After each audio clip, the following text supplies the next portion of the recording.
Okay, so hopefully you guys remember at the very end of the last chapter, we did just one inequality. Like we just plotted one. Is it solid? Is it dashed? Do a test point. Where are we going to be shading? So literally the only difference between what we're doing with this stuff today and that stuff at the end of chapter 2 is this one has 2 or 3 inequalities, just kind of all plopped down on the same coordinate system. So with these ones, your overall answer that you're looking for is where the overlap would be in the shading. So that I have crayons for you guys. I have rulers. So when you're actually working on your problem set, you can grab those. So when you're shading, I would absolutely recommend using different colors. That way, if you shade something in blue, something else in red, then the overlap would be the purple or whatever. So that's what we're looking for with these. Yes, sir. Do you have colored pencils? I don't. I have crayons, which are very unsharpened and will probably drive you crazy. But that's what I got for you.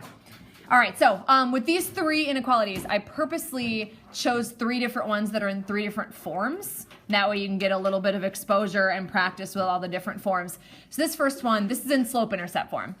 The first one is in our like y equals mx plus b. So that's one form that you might see. The middle one is in standard form, your ax plus by equals c. And then the third one is a single variable inequality. So those are kind of a special case in and of themselves, whether you have just x or just y. Those are called single variable inequalities. So I gave you guys one of each so we can practice all the different ways that you might be plotting these. So equation number 1 right here, inequality number 1. Since that's in slope-intercept form, I would suggest, and you don't have to take my suggestion, you can always rearrange them if you want to, but I would suggest that you leave it in the form that it's in, plot the y-intercept first, and then use the slope to plot some more points. So in this particular equation right here, your y-intercept would be what? -2. Good. So your y-intercept is -2, so start there. So go down on the y-axis 2 units and just plot a point right there at -2. Okay, and then next you would use the slope. So what would the slope be for this inequality? 2. Good. 2 is, that's the 2x. 2 is the slope. So that means that from the point that I already plotted, you can go up to, up 2 and then to the right one, up 2 and to the right one, and just kind of keep that pattern going. Plot like 2 or 3 more points. So starting from this point that you already plotted, go up 2 to the right one, up 2 to the right one, plot a couple points, and then connect the dots. And I do have rulers for you guys back there as well when you're working on your problem set. Okay. Oh, see, I did that without even consulting the original inequality, but luckily this does have the greater than or equal to. You see how easy it is to just immediately connect the dots without paying attention. So if that happens on a test, remember, just make me a little note. If it should have been dotted, this one luckily should have been solid. So this one has the greater than or equal to. So that means that this is going to be a solid line to form my boundary. And then you check the greater than, because the equal to just means the line itself is solid. The greater than tells us where to shade. So what we do is we pick a test point. You can pick any test point that you want, but the one that I always suggest is 0, 0, just because it's obviously a very easy point to plug in and check out. So our test point, you'll plug in 0 for y, 0 for x. So we get 0 is greater than or equal to 2 times 0 minus 2. And I always put a question mark because like we're checking it, is it not? So the left-hand side ends up being 0. The right-hand side just ends up being -2. So what do you say? 0 is greater than or equal to -2? False. Let's see, this one is true. This one is true. So 0 is greater. I like the confidence though. Great confidence. All right, so 0 is greater than or equal to -2. Which is true. So that means that the origin is shaded. So true or false, it doesn't matter whether you get true or false. It's not like you did something wrong if you get a false, but that just tells you where to shade. So 0, 0 does make the inequality true. So that means that the 0, 0 should be shaded. So starting with that, go right up here. Thank you. You're at that back table. Okay, so include the 0, 0 in your shading and just kind of extend all the way up and to the left. So that's the first inequality. So in the last chapter, you guys should have been able to do that, like just one inequality on the coordinate system. Like I said, the only difference is that we're now just adding multiple inequalities on the same coordinate system. Okay, so the next one would be this middle one right here. So I'm going to label that equation 2. Now this one is the type that you guys have a little bit more exposure to. This is the standard form one, and these are the ones where I suggest you find the x-intercept, then the y-intercept, and then just connect the dots. Okay, so this one for your x-intercepts, just like the last chapter, for the x-intercept you plug in 0 for y and then solve for x. So it would be 2x plus 3 times 0 equals 6. And I use an equal sign here instead of the inequality because when I'm just graphing the line itself is just an equal sign. The shading is whether you have a greater than or less than. Okay, so if you're just graphing the line, it's just an equal sign. So the 0 term is just gone, and then divide both sides by 2, and I end up with x equals 3. Okay, so now remember that's technically an ordered pair. What ordered pair would this x-intercept be? 0. 3, 0. Good. X comes first, and then we know the y coordinate is 0. So plot that point. 3, 0 would be right here on the x-axis. We do the exact same thing for the y. Yep. So the y, or I guess I should say the exact opposite for the y. For the y, we plug in 0 for x, and then solve for y. So for the y-intercept, still into this original inequality, so you put 2 times 0. So this time the 0 is going in for x. Plus 3y equals 6. And again, since I'm just plotting the actual line, I use an equal sign. The less than or the greater than just tells me where I'm shading. So the line itself is just an equal sign. This term is gone because it's 0. And then divide both sides by 3. So I end up with a y coordinate of 2. So again, remember that's only half of an ordered pair. What would the actual ordered pair be with a y-intercept of 2?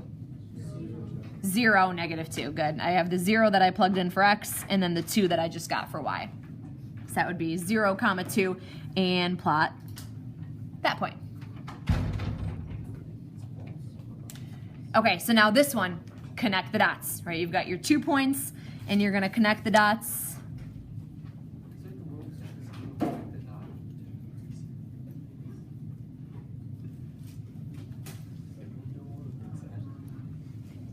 Okay, so connect the dots, and we are connecting the dots again with a solid line because this one has the greater than or equal to. So this is another solid line. And then we do a test point again for this one. Okay, so test the origin. Remember, as long as the line doesn't actually run through the origin, we can use the origin to test. So do a test point for our second equation.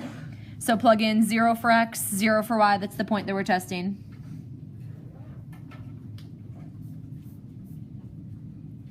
And it's still a question mark until I actually do the true false.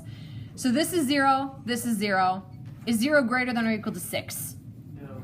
No, so this one's a false. Remember, false does not mean we did anything wrong. It just tells us where to shade. So that means that 0, 0 is not part of the solution set. So where do we shade? Up above it. Good. So kind of above and to the right, like this.